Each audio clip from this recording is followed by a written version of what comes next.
এই যে মা দাঁড়িয়ে আছে দেখছো।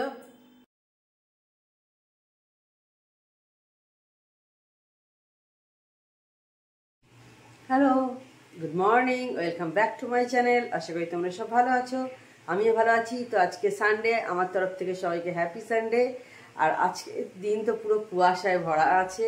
সকালবেলা এখন বাজে কটা, এখন প্রায় 8:45 কাছাকাছি হলো। তো চলো একবার তোমাদের বাইরেটা নিয়ে গিয়ে দেখাই কি অবস্থা। ঠিক মনে হচ্ছে যেন দার্জিলিং হয়ে আছে, মানে কিছুটা দূরের জিনিসও কিছু যেন দেখা যাচ্ছে না। তো চলো একবার তোমাদের নিয়ে গিয়ে দেখাই। এই যে আশা করি দেখে বুঝতে পারছো কি হয়ে আছে, ঘন কুয়াশা। দেখো এই বাড়িটার পর থেকে, এই ফ্ল্যাটটা যেটা উঠছে তারপর থেকে আর কিচ্ছু দেখা যাচ্ছে না। এই দিকেও তাই, দেখো। তাও আগের চেয়ে এখন মনে হচ্ছে, সকালের চেয়ে এখন একটু পরিষ্কার হয়েছে। এর আগে তো আরও বেশি ছিল। এই দিকটা বেশি হয়ে আছে আমার যা মনে হচ্ছে। তো সকালেই দেখো আমি ঘুগনির কড়াইটা একটু গরম জল করে আর কি ভিজিয়ে দিয়েছি, কারণ প্রায় তো 9টার কাছাকাছি বাজে। এরপর নাহলে ঝর্ণা দিয়ে এসে করতে পারবে না, মানে সেদ্ধটা করে রেখে যায়, বিকেলে এসে তরকারিটা করে, তো সেই সেদ্ধটা তাহলে করতে পারবে না, সেই কারণে। কারণ একটু ভিজতে সময় লাগে। না বাবা, রাজমা নেই, অল্প আছে। আর এইদিকে হচ্ছে ডিমটা আমি বসিয়ে দিয়েছি সেদ্ধ।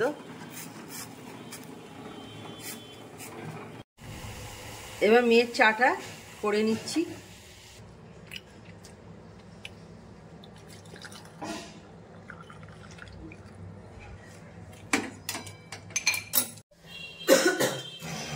তো এবার কফিটা করে নেবো। দেখো ডিপটা জাল হয়ে গেছে, কফিটা দিয়ে দিই।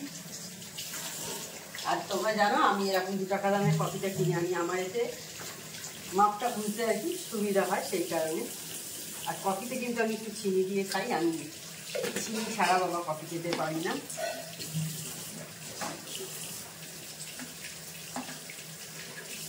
আর আমার কাজ মোটামুটি হয়ে গেছে, ডিম সেদ্ধ করা হয়ে গেছে, ছাড়িয়ে রেখে দিয়েছি। এ বাবাই ওখান থেকে বিটারটা দেন, আমার বিটারটা আনতে। বিটারে দারুণ, তোমরা একটা বিটার কিনে নেবে। এরকম যারা কফি খাও তাদের অবশ্যই আমার একটা সাজেশন রইল, এই যে এরকম একটা বিটার কিনে নেবে। অনলাইনে পাওয়া যায়, খুব বেশি দামও নয়, 200 টাকা 250 টাকার মধ্যে। আমি গত বছর কিনেছিলাম। সত্যি কথাই কফি খাওয়ার নেশা আরো বাড়িয়ে দেয়। যারা কফি লাভার, অনেকে কফি মেশিন টেশিন কেনো বাড়িতে, ওইসব কিছু দরকার নাই, এইটা কেনো। যারা কবে থাকতে চাও কম খরচার মধ্যে, তারা একটা এরকম কিনে নাও বিটার, দারুণ লাগবে কফি খেতে, দেখবে। এবং যে আসবে বাড়িতে তাকেও কিন্তু ভালো লাগবে, প্রেজেন্টেশনটা ভালো হবে তোমার, কারণ বেশ ফুলে ওঠে তো, একদম ঠিক দোকানের মতো লাগে দেখতে। দেখো কি সুন্দর দেখতে লাগছে, দেখেছো কতটা ফুলে উঠেছে। তো আমার মনে হয় একটা সবাই কিনে রেখো, কিন্তু যারা এই শীতকালে কফি খাচ্ছ অবশ্যই তারা কিন্তু একটা এরকম বিটার কিনে নাও। তো অনেকক্ষণ পর আবার আমি অন হয়েছি, আমার সব কাজ হয়ে গেছে, চা করে দেওয়া, আমার কফি খাওয়া সব হয়ে গেছে। তো এবার চালটা ধুয়ে নিচ্ছি। আর চালের জলটা তোমরা সবাই জানো আমি রেখে দিই, গাছে দিই। আজকে যদিও অল্প অল্প জল দেবো, বেশি জল দেবো না, কারণ মেঘলা হয়ে আছে তো। কালকে যার জন্য বিকেলের দিকেও আমি আর জল দিই না।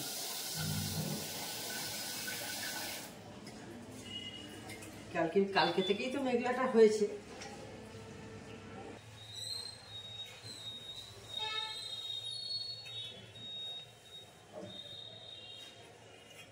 তো অনেককেই দেখছি যে এখন বেড়াতে যাচ্ছ, অনেকে ফেসবুকে আর কি দেখছি, অনেক বন্ধুদের কাশ্মীর গেছো, খুব ভালো লাগছে দেখতে, গুলমার্গে ঘুরছে, সব ফটো দিচ্ছে ফেসবুকে, দারুণ লাগছে দেখতে। আমি গেছিলাম কাশ্মীর তখন অনেক, বহু বছর আগে, তখন আমি অনেকটাই ছোট ছিলাম, মানে বিয়ের আগে অনেক, আমার বাবার সাথে গেছিলাম। এখন তো অনেক চেঞ্জ হয়ে গেছে, সবই দিনে দিনে চেঞ্জ হচ্ছে। আবার এখন যারা যাচ্ছে আরো 10 বছর পর গেলে আরো অনেক কিছু চেঞ্জেস দেখবে। তো যাওয়ার আরেকবার ইচ্ছে আছে,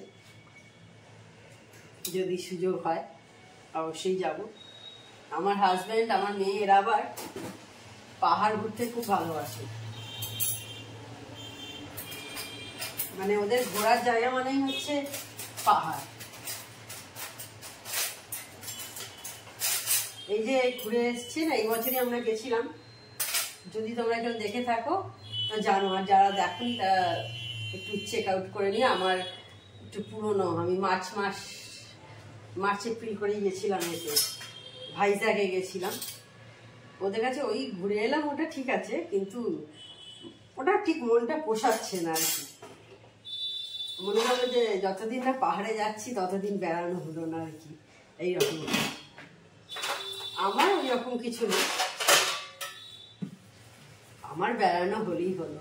আমার সবকিছুই দেখতে ভালো লাগে, সমুদ্রও ভালো লাগে, পাহাড়ও ভালো লাগে, আবার তোমার প্যালেস দেখতে ভালো লাগে, জঙ্গল ভালো লাগে, সবই ভালো লাগে দেখতে। আচ্ছা, এখনো কোনোদিন আমি মরুভূমি দেখিনি, কিন্তু আমাদের ভারতেই থর মরুভূমি আছে রাজস্থানে, সেটা আমি এখনো দেখিনি। তো এই আমার সবই ভালো লাগে, শুধুই বেড়াতে যাওয়া মানে পাহাড় সেটা নয় আমার কাছে। তবে এরকম আছে অনেকেই খুব পাহাড় প্রেমী, বাবা, তাদের বেড়ানো মানেই হচ্ছে শুধু পাহাড়।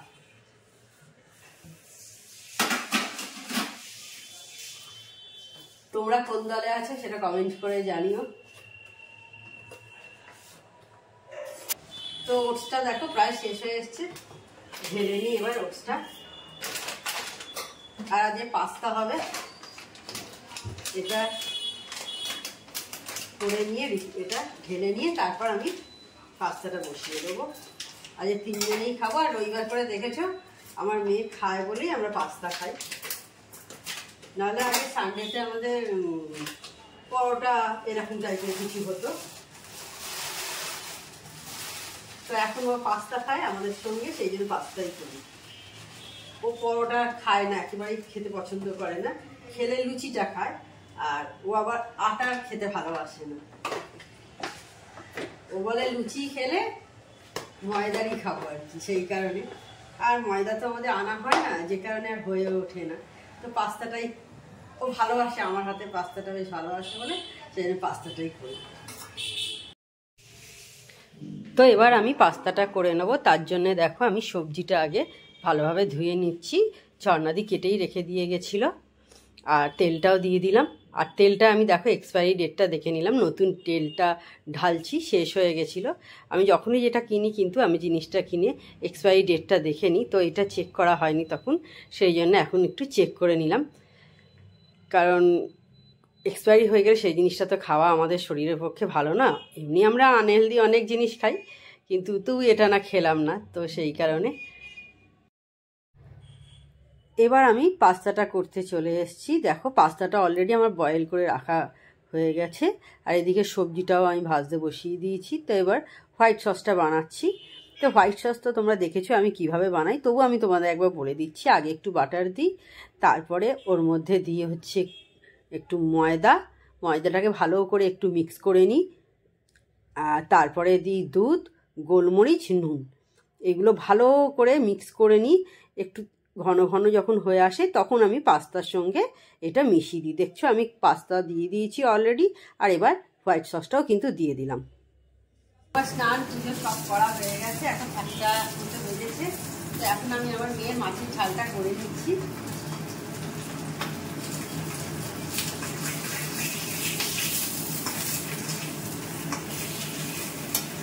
আর একদিকে ভাতটাও আমি আরেকবার গরম করতে বসিয়ে দিয়েছি। একবার তো ফুটিয়ে রেখে দিই, আর একবার ঝর্ণা দিয়ে আসার আগে একবার একটু চালিয়ে দিই, ফুটে যায়, তারপর অফ করে ঢাকা দিয়ে রেখে দিই।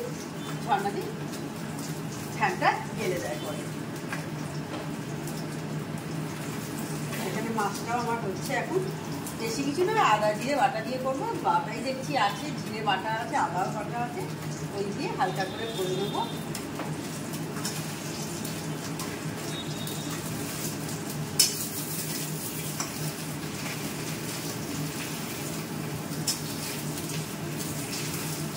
আজকে তো ব্রেকফাস্টে দেখলে পাস্তা করেছিলাম, সবাইটা ভালোই লেগেছে। মোটামুটি ভালোই করি আমি পাস্তাটা আর কি, নিজেরটা নিজেই করছি। তো ভালোই লাগে সবাই খেতে। খুব সিম্পলভাবে করি, বিশেষ কিছু দিই না, যে অরিগ্যানো, চিলি ফ্লেক্স বা মেয়োনিজ এসব কিছুই দিই না। জাস্ট একটু দেখেছো হোয়াইট সসটা করি আমি ওই বাটার দিয়ে, আর ময়দা, গোলমরিচ যেটা লাগে, দুধ, নুন, এই দিয়েই করি, কিন্তু বেশ ভালো হয়। এইভাবে তোমরা একবার করো। তো এবার আমি দুপুরবেলা খেতে বসেছি, আর এখন এই একেন বাবুর ওয়েব সিরিজটা দেখছি। এটা কিন্তু দারুণ হচ্ছে, বেশ ভালো, নতুন ধরনের। তো তোমরা যদি মানে কোনো না দেখে থাকো তো দেখো, ভালো লাগবে কিন্তু একেন বাবু। তো এই যে মায়ের বাড়ির ক্রিসমাস ট্রি দেখো, ওপরে স্যান্টা আর merry Christmas, gift box, star, ball সব আছে, ঢোল। আজকে এসেছি মায়ের কাছে, সেজন্য এসে সাজিয়ে দিলাম ক্রিসমাস ট্রিটা। আশা হচ্ছিল না বেশ কয়েকদিন, অনেকদিনই আছে। কেমন লাগছে তোমরা বলো। আর এই যে মা দাঁড়িয়ে আছে দেখছো মুড়ি হাতে, আর এদিকে টিভি চলছে দেখতে পাচ্ছ, টিভি দেখছে মা। এখন মিটিং করে রেখে দেবে, আমরা এসছি বলে এখন মিটিং থাকবে। তো তখন দেখলে বাড়িতে গেছিলাম, বাড়ি থেকে চলে এসেছি, প্রায় 10টা মতো বেজে গেছে দেখতে পাচ্ছ। আর এই দেখো এই গোলাপগুলো দেখছো, এইগুলো আমার মা আমার মেয়েকে ক্রিসমাস উপলক্ষে গিফট করেছে এইটা। আর এর মধ্যে কেক আছে, কেক আর দুটো বাদাম চাকতি, আমাদের বাঙালিদের ভাষায় যেটা বাদাম চাকতি। তো দেখলে তখন বাড়ি থেকে চলে এলাম, ক্রিসমাস ট্রিটা দেখালাম আজকে তোমাদের। তো তাহলে আজকে ভিডিওটা আমি বড় করছি না। তো আমার চ্যানেল যদি তোমাদের ভালো লেগে থাকে তবে অবশ্যই আমার চ্যানেলকে তোমরা সাবস্ক্রাইব করো, লাইক করো আর শেয়ার করো। আর যেসব বন্ধুরা এখনও পর্যন্ত আমার চ্যানেলকে সাবস্ক্রাইব করোনি তারা চটাপট আমার চ্যানেলকে সাবস্ক্রাইব করে দিও। Tata, good night, sweet dreams.